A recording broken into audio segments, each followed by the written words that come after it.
Bonjour, bonsoir, bienvenue à tous et à toutes. Aujourd'hui, on va parler des muscles de la cuisse. On va parler de ces muscles sous toutes ces coutures, si je puis dire. Ce sont des muscles importants. Ce sont des muscles qui participent, bien sûr, à nos mouvements de nos activités de la vie quotidienne, dans nos sports, au travail aussi. Donc, ce sont des muscles vraiment très importants et on va en parler aujourd'hui. Souvenez-vous que les conseils que je vous donne aujourd'hui ne remplacent pas ceux d'un professionnel de la santé, encore moins d'un examen ou d'une évaluation clinique, et vous devez adapter les conseils que je vous donnerai aujourd'hui à vos propres capacités physiques, et peut-être que certains conseils, certains exercices pourraient ne pas être appropriés.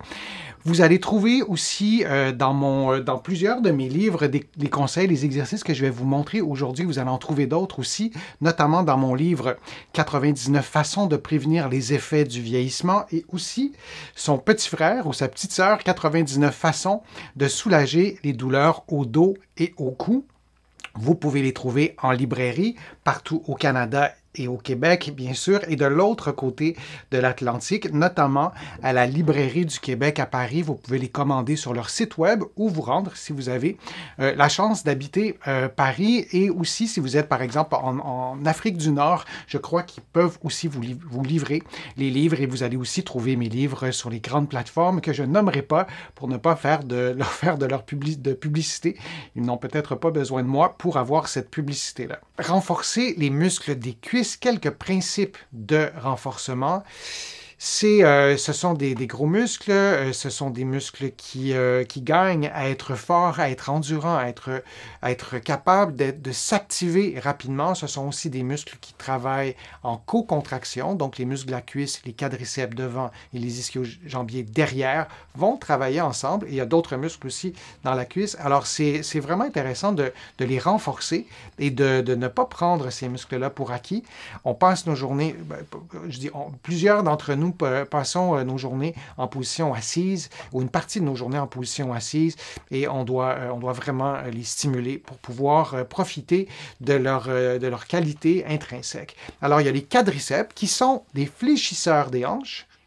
Donc, si vous êtes en position assise et vous allez lever, vous êtes en position assise, disons, et vous levez votre genou, votre hanche va être encore plus en flexion. Et c'est en partie votre quadriceps qui fait la flexion. Il y a d'autres muscles aussi, mais résumons aujourd'hui en disant que votre quadriceps participe probablement à la flexion. Et en position assise, si vous dépliez votre genou, vous allez faire une extension du genou, placez votre main sur la cuisse, vous allez remarquer que votre quadriceps se contracte aussi. On a les ischio-jambiers qui font une extension des hanches et qui vont aussi faire une flexion des genoux, et les muscles peuvent évidemment faire les deux mouvements en même temps. Je vais vous montrer des exercices et je vais aller relativement rapidement. Il y a des illustrations, il y aura aussi des vidéos, mais je vais vous montrer des exercices et je vais vous en montrer plusieurs pour vous donner des idées d'entraînement. Et je ne vous montre pas ces illustrations-là comme indication. Je ne vous demande pas de reproduire ça exactement, quoique ça pourrait être aussi le cas, mais pour vous donner des idées, vous montrer un peu comment les ischio-jambiers et les quadriceps vont se contracter lorsqu'on fait des mouvements. Alors, si on pense aux ischio-jambiers, alors si vous êtes dans cette position-là et vous redressez le tronc, vous allez stimuler, entre autres, les ischio-jambiers. Vous les voyez en rouge. J'imagine que c'est clair pour tout le monde sur votre écran. Et ça stimule aussi les fessiers. Ça stimule aussi certains muscles extenseurs du dos. Et donc, quand on fait une extension, parce que les ischio-jambiers, ce sont des muscles extenseurs, on les stimule. Si on fait une autre extension qui est différente, parce que là, on est debout, le poids de notre corps est sur nos pieds, donc nos pieds vont être stabilisés en quelque sorte, et on fait une extension. Là, dans l'illustration, il y a des poids qui sont levés, mais on pourrait ne pas avoir de poids et ce sont les mêmes muscles qui travaillent. Alors, on a aussi un effort en extension et les fessiers vont travailler en synergie avec les ischio-jambiers. Alors ça, c'est une façon de contracter. Si on pense au quadriceps, alors c'est les muscles qui sont devant, et lorsqu'on fait une extension sur l'illustration de droite, on va avoir un effort en flexion. On va avoir un effort au niveau des quadriceps. Et lorsqu'on descend tranquillement et on contrôle la descente, on va avoir aussi un effort au niveau des ischio-jambiers.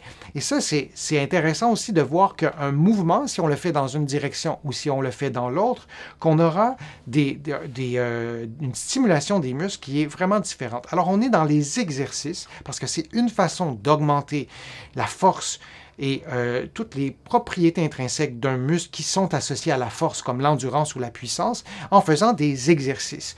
On peut aussi faire un exercice qui ressemble à un squat avec une machine, comme ça, ou on peut le faire aussi avec un autre type de machine qu'on va trouver dans les salles de sport en faisant une extension. Et là aussi, on stimule les quadriceps et on peut aussi le faire avec, vous le voyez, en vidéo comme ça.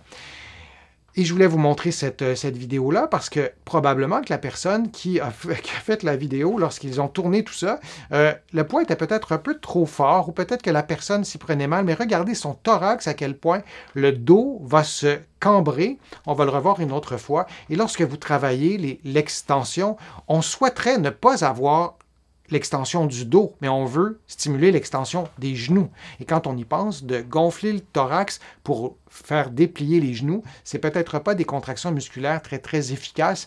Alors c'est important de se concentrer sur la région qu'on souhaite mobiliser, en l'occurrence ici, les genoux, en faisant une extension des genoux. On peut aussi faire une fente avant, comme vous le voyez en ce moment, et là, on va avoir un effort qui va être à la fois dans les muscles qui sont devant la cuisse et les muscles qui sont derrière, incluant les fessiers. Alors, je vous donne des idées d'exercices. Vous répétez des mouvements, 8 à 10, 12 mouvements. Vous allez faire 3 séries. Ce sont des façons simples. Vous pourriez faire tout ça à la maison, ou en tout cas certains de ces exercices-là, notamment celui-ci. Il n'est pas nécessaire de placer un poids sur les épaules. Vous pourriez avoir un poids dans les mains, par exemple. Et on revoit encore une fois le mouvement d'extension. Et cette fois-ci, on ne voit pas de compensation avec le thorax. Et ça permet de concentrer l'effort au niveau des quadriceps. On peut penser, cette fois-ci, que la personne qui fait l'exercice, que le poids est insuffisant. Et ça, c'est important de mettre suffisamment de poids quand vous faites des exercices.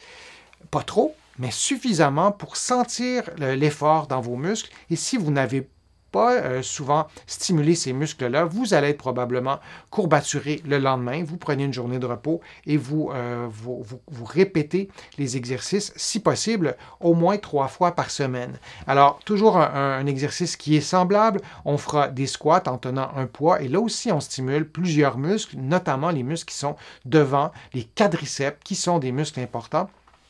Et je me répète, mais on sous-estime vraiment l'intérêt de ces muscles-là. On peut faire aussi des squats. Alors, quel est l'avantage, d'après vous, de mettre l'élastique comme ça sur les genoux, autour des genoux? Y a-t-il vraiment un avantage? Bien, la réponse, évidemment, c'est oui. Et je sais que lorsqu'on voit ces exercices-là avec les bandes élastiques, on n'est peut-être pas toujours habitué à faire des exercices comme ça. Parfois, on n'a pas de bande élastique. Ce sont des outils qui sont assez peu coûteux. Moi, je vous encourage à vous en procurer. Et le fait de placer la bande élastique et de pousser, évidemment, un peu avec les fémurs, avec les genoux. La bande élastique, elle est un peu plus haute que les genoux. Ça nous permet aussi de travailler la stabilité. Et les quadriceps travaillent en co-contraction avec souvent les ischio-jambiers, avec les muscles fessiers.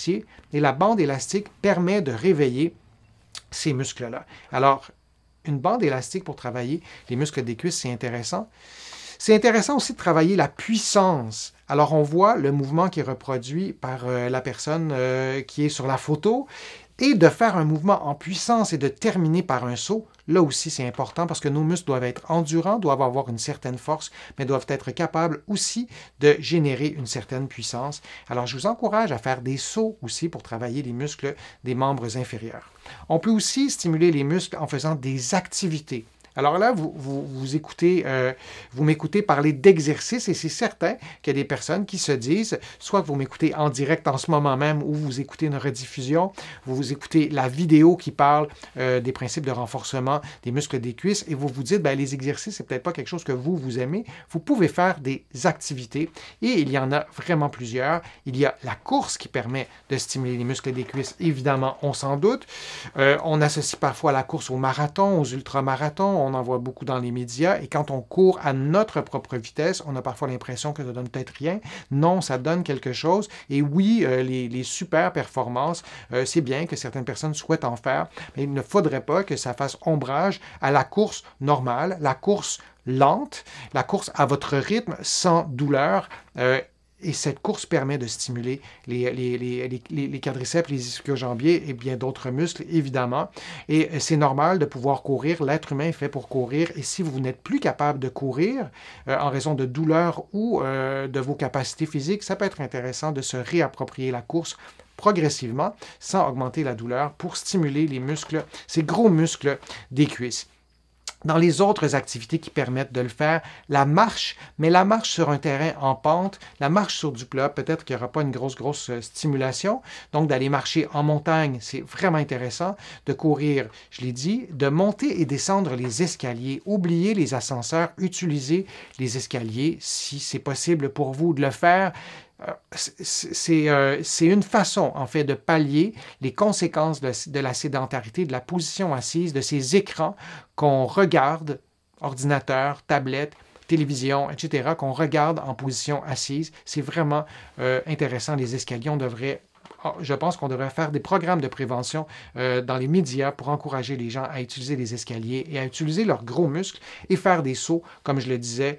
Parfois, on n'a plus besoin de faire des sauts. Quand on est enfant, on joue, on saute, on manifeste notre joie en sautant. Pourquoi adulte, on ne le fait plus? Pourquoi on ne saute plus? Et c'est une façon de stimuler nos muscles. Il y a le saut à la corde et il y a plein d'autres façons aussi d'utiliser les sauts pour pouvoir stimuler ces muscles qui sont si importants. Il y a 3 types de contractions. Je vous les explique brièvement, mais ce sont des principes d'entraînement fondamentaux. Premier type de contraction, les contractions concentriques. Alors, si vous n'êtes pas familier ou familière avec ça, je vous invite à tenter de deviner un peu ce que c'est. Alors, qu'est-ce qu'une contraction concentrique? Qu'est-ce qu'une contraction excentrique? Et une contraction isométrique.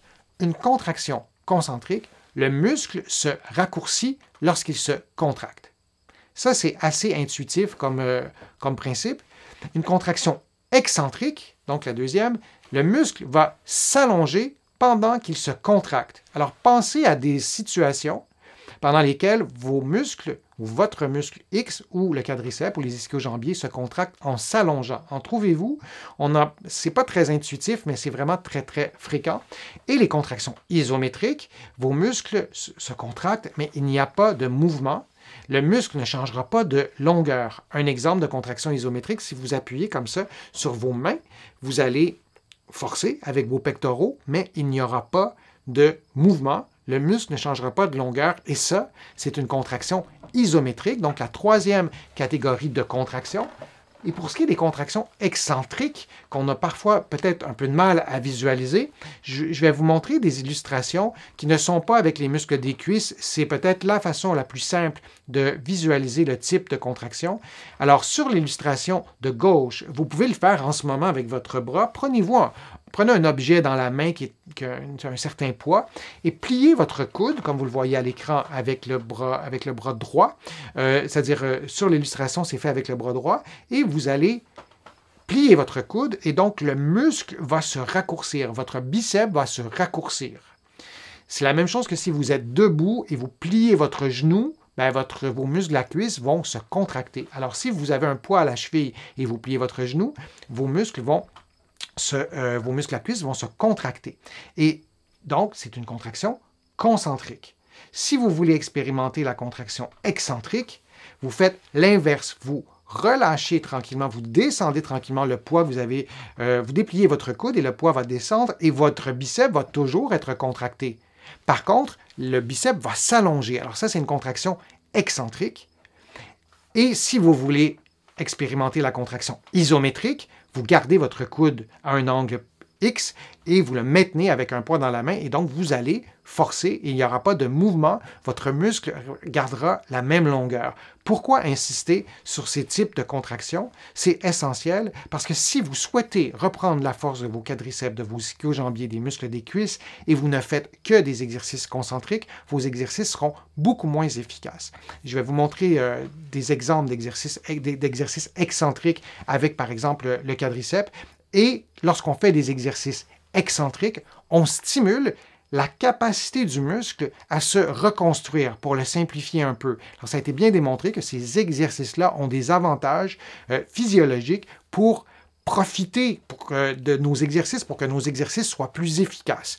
Alors, c'est important, cet aspect de type de contraction, il y en a 3. Alors, je vous le montre avec la cheville. Et là, je vous pose la question, trouvez l'erreur, parce qu'il y a une erreur. Alors, à gauche, disons, c'est décrit comme un exercice excentrique, donc le talon de la personne va vers le bas. Au milieu, ce serait une contraction excentrique et la troisième colonne, disons, le troisième petit bonhomme ou petite bonne femme, ce serait une contraction isométrique.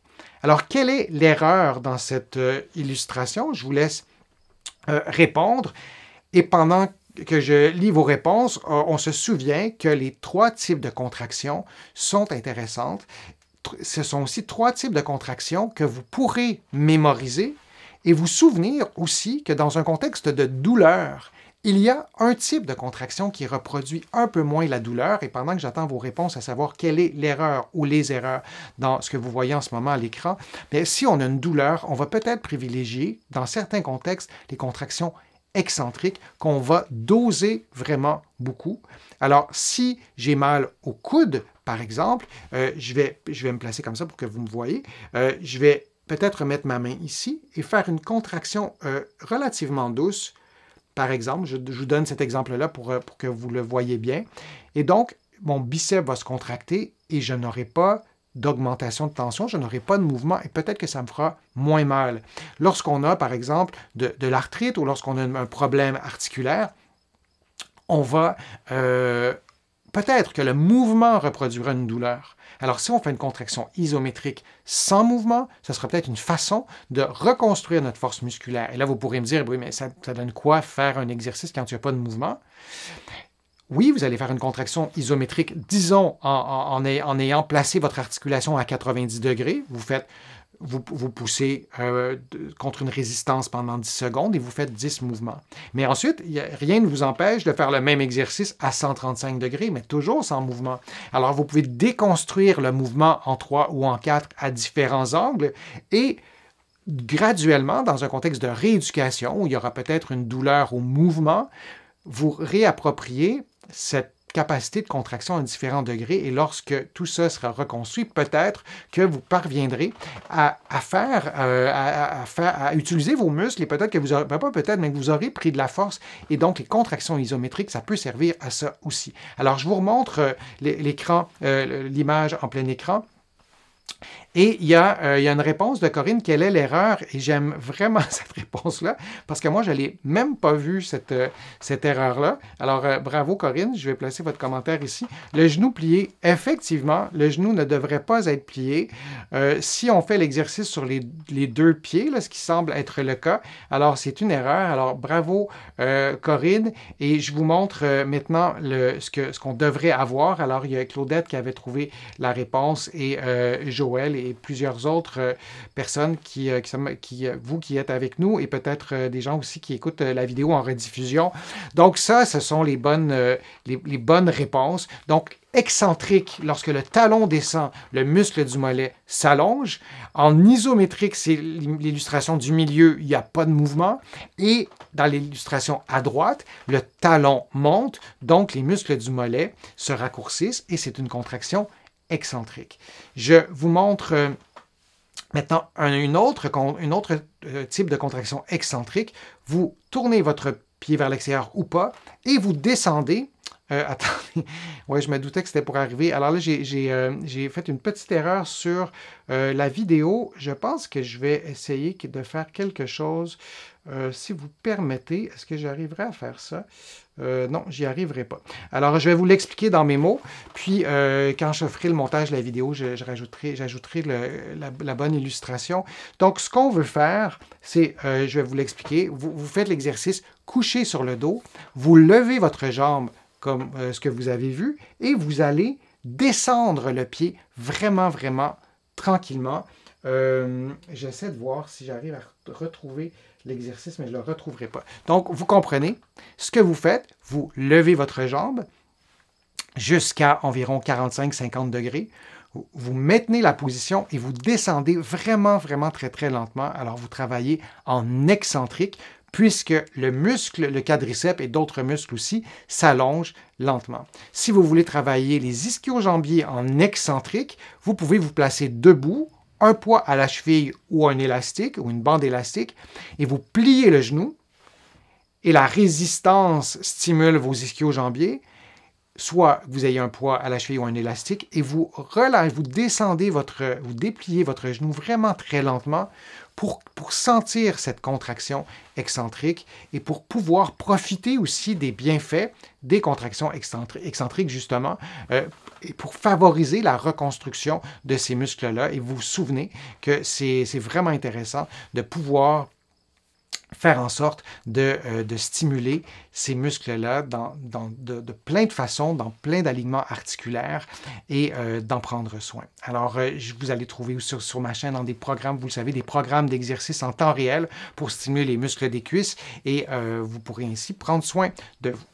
Ben, je vous remercie d'avoir été là. Je vous remercie d'avoir posé vos questions. J'espère que les contenus que je vous ai présentés vous ont été utiles, qu'ils vous aideront à prendre soin des muscles de vos cuisses, ces muscles qui sont si importants.